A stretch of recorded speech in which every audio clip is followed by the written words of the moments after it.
Добре дојдовте во новата авантура на Теди со наслов Сенките во снегот.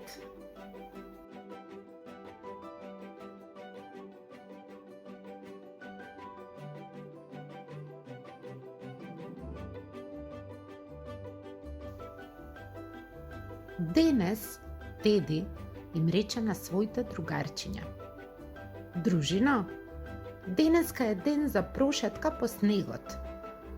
Потоа го отвори прозорецот за да може поубаво да ги почувствува мирисот на утрото и топлината од зимското сонце. Набргу Теди, убавата принцеза, храбриот коњаник и роботот беа подготвени за тргнување.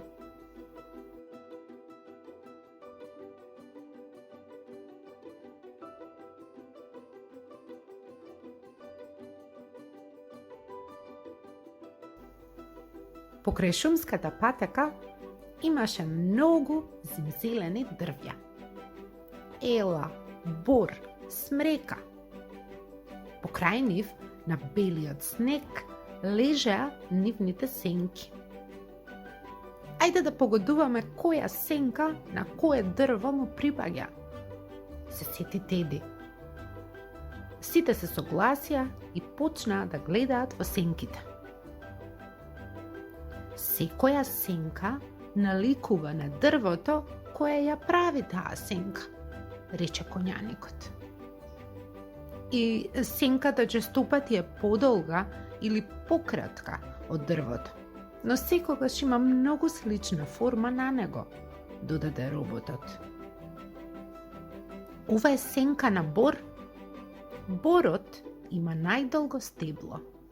Неговите гранки растат повисоко на стеблото, објасни принцезата. Точен одговор, се насмевна Теди.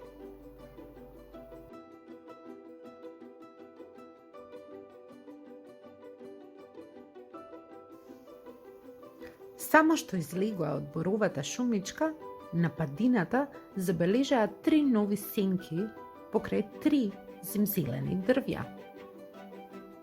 Погледнете, рече храбриот коњаник. Гранките на ова зимзелено дрво се погусти и пократки и се свртени надолу кон снегот, за разлика од елата, чии гранки се подолги и се свртени нагоре кон небото. Овие 3 зимзелени дрвја се смреки. Колку убаво мирисаат, рече принцезата.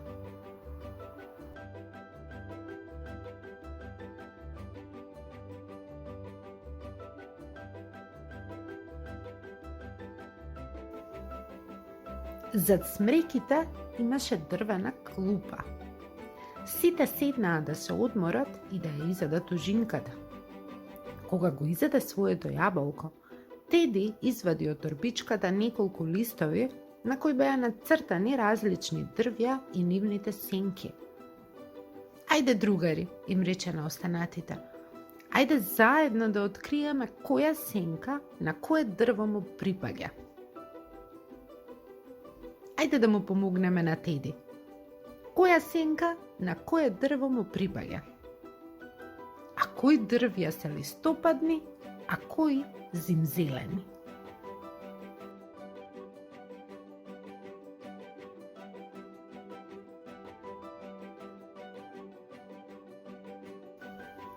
Еве точно вака секое дрво е поврзано со својата сенка.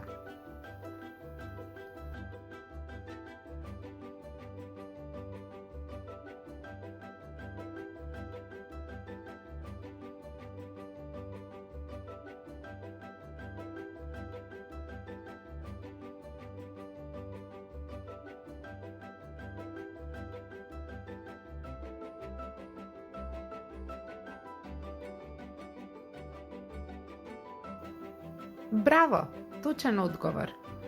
Првото, третото и петото дрво се зимзелени дрвја, додека второто, четвртото и шестото дрво се листопадни дрвја.